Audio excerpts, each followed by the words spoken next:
दोस्तों अभी हाल ही में इंटरनेट पर एक वीडियो काफी वायरल हुई थी जिसमें रतन टाटा एक नौजवान लड़के के साथ अपना 84th बर्थडे सेलिब्रेट करते हुए दिखाई दिए थे। 30 सेकेंड्स की इस वीडियो में इन दोनों के अलावा और कोई भी नहीं था। वीडियो में रतन टाटा एक छोटे से कप केक पर लगी कैंडल को फूंक मारकर बुझाते हैं और फिर वो लड़का उन्हें अपने हाथों से केक खिलाता है। और जिस तरह इस लड़के ने रतन टाटा के कंधे पर हाथ रखा था, उसे देखकर ज्यादातर लोगों को यह लगा कि शायद ये कोई उनका करीबी रिश्तेदार होगा। यहाँ तक कि बहुत से लोगों ने तो इस लड़के को रतन टाटा का वारिस भी घोषित कर दिया। लेकिन दोस्तों असल में लोगों के द्वारा किए जाने वाले इनमें से किसी भी दावे में सच्चाई नहीं थी, क्योंकि सच यह है कि इस वीडियो में नजर आने वाले इस लड़के का नाम शांतनु नायडू है, जो कि महाराष्ट्र के पुणे शहर का रहने वाला है और रतन टाटा के साथ में उसका कोई भी पारिवारिक संबंध नहीं है। शांतनु की उम्र 28 साल है और उसने पुणे यूनिवर्सिटी से मैकेनिकल इंजीनियरिंग करने के साथ ही अमेरिका की कार्नेल यूनिवर्सिटी से MBA भी किया हुआ है और इस समय वो टाटा ट्रस्ट कंपनी के चेयरमैन ऑफिस में डेप्यूटी जनरल मैनेजर के पद पर जॉब कर रहा है। यानी कि दूसरे शब्दों में कहें तो वो रतन टाटा का असिस्टेंट है। शांतनु से पहले भी उसके परिवार की 4 पीढ़ियां टाटा कंपनी के लिए काम कर चुकी हैं। वैसे इस जॉब के अलावा शांतनु मोटोपॉज नाम के एक स्टार्टअप का फाउंडर भी है, जहां कुत्तों के लिए रात के अंधेरे में चमकने वाले डॉग कॉलर्स यानी कि पट्टे बनाए जाते हैं। इनफैक्ट अपने इसी स्टार्टअप की वजह से ही शांतनु ने इतनी पॉपुलैरिटी हासिल की है और यह स्टार्टअप ही वो वजह है जिससे कि रतन टाटा का वह इतना ज्यादा करीबी बन पाया है। तो चलिए दोस्तों अब हम रतन टाटा और शांतनु के मिलने की इस इंटरेस्टिंग स्टोरी को शुरुआत से जानते हैं। दरअसल अपनी इंजीनियरिंग की पढ़ाई के दौरान शांतनु ने सबसे पहले टाटा टेक्नोलॉजीज कंपनी को एक इंजीनियरिंग इंटर्न के तौर पर ज्वाइन किया था, जहां उसने 1 साल तक ये इंटर्नशिप की और उसके बाद जब उसे मौका मिला तो उसने टाटा ट्रस्ट कंपनी को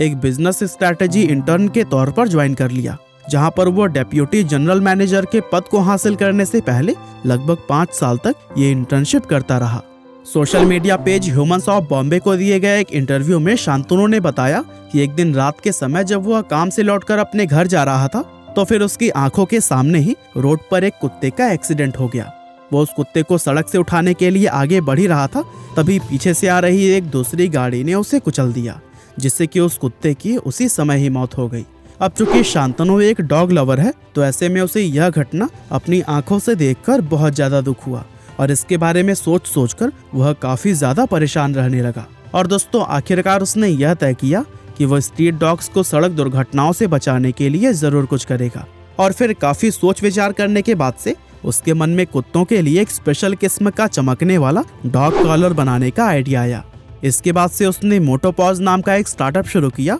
और कुत्तों के लिए ऐसे पट्टे बनाए जो कि अंधेरे में चमकते थे, ताकि कोई अगर कुत्ता रात में सड़क से होकर गुजर रहा हो तो फिर गाड़ियों को वह दूर से ही नजर आ जाए और इस तरह की दर्दनाक दुर्घटनाएं होनी बंद हो जाए। शुरुआत में शांतनु ने जैसे तैसे फंड्स जमा करके 500 डॉग कॉलर्स बनाए थे और अपने दोस्तों के साथ मिलकर उन्हें सड़कों पर रहने वाले स्ट्रीट डॉग्स के गले में पहना दिया। शांतनु का ये डॉग कॉलर वाकई में काफी कारगर निकला और इसकी वजह से सड़क पर कुत्तों के एक्सीडेंट होने की घटनाएं सच में कम हो गई। हालांकि दोस्तों शांतनु के इस इनिशिएटिव को असल पहचान तब मिली जब टाटा कंपनी ने इसका जिक्र अपने न्यूज़लेटर में किया, जिसके चलते रतन टाटा ने भी उसके काम को सराहा। इस न्यूज़लेटर का हिस्सा बनते ही मोटोपॉज डॉग कॉलर्स की डिमांड काफी तेज बढ़ने लगी, लेकिन फंड्स की कमी के चलते शांतनु इस डिमांड को पूरा नहीं कर पा रहा था और ऐसे में उसके पिता ने उसे सजेशन दिया कि वो अपने स्टार्टअप व फंड्स की कमी के बारे में रतन टाटा को एक लेटर जरूर लिखे, क्योंकि रतन टाटा भी कुत्तों को बहुत ज्यादा पसंद करते हैं। पहले तो शांतनु को ये लेटर लिखने में थोड़ी सी हेजिटेशन हुई, लेकिन पिता के इंसिस्ट करने पर उसने अपने हाथों से एक लेटर लिखकर सीधा रतन टाटा को भेज दिया। और दोस्तों लेटर लिखने के 2 महीने बाद शांतनु को जवाब के रूप में रतन टाटा का साइन किया हुआ लेटर मिला, जिसमें कि उन्होंने लिखा कि वो शांतनु नायडू से मिलना चाहते हैं। अब एक पल के लिए तो शांतनु को यकीन ही नहीं हुआ कि रतन टाटा ने उसको मिलने के लिए बुलाया है। हालांकि इसके बाद से वो रतन टाटा से मिलने के लिए उनके मुंबई ऑफिस पर गया और इस मुलाकात के दौरान उसने अपने स्टार्टअप के बारे में रतन टाटा को विस्तार से बताया। रतन टाटा कुत्तों को बचाने के प्रति शांतनु के डेडिकेशन व कमिटमेंट को देखकर उससे काफी इम्प्रेस हुए और वे शांतनु के इस अच्छे काम में फंडिंग के लिए राजी हो गए। और दोस्तों इस तरह से रतन टाटा की हेल्प से शांतनु के स्टार्टअप में फंड्स की प्रॉब्लम पूरी तरह से खत्म हो गई रतन टाटा से मीटिंग करने के कुछ समय बाद शांतनु MBA के लिए अमेरिका चला गया, लेकिन जाने से पहले उसने वादा किया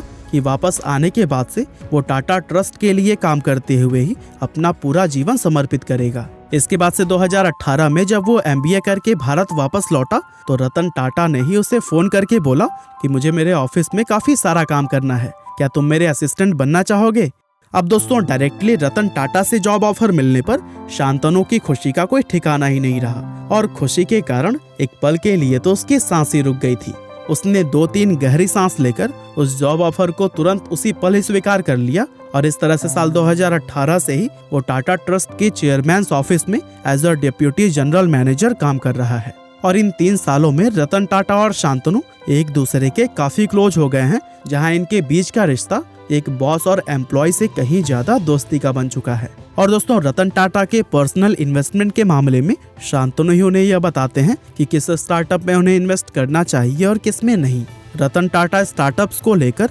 शांतनु के आइडियाज को काफी पसंद करते हैं, यानी कि हम कह सकते हैं कि शांतनु ने अपने काम से रतन टाटा के दिल को पूरी तरह से जीत लिया है और यही कारण है कि आज वो उनकी जिंदगी का एक अहम हिस्सा बन चुका है। बाकी दोस्तों हमारी आज की इस वीडियो में तो बस इतना ही था। यह वीडियो आपको कैसी लगी हमें कमेंट करके ज़रूर बताइएगा। आपका बहुमूल्य समय देने के लिए बहुत बहुत धन्यवाद।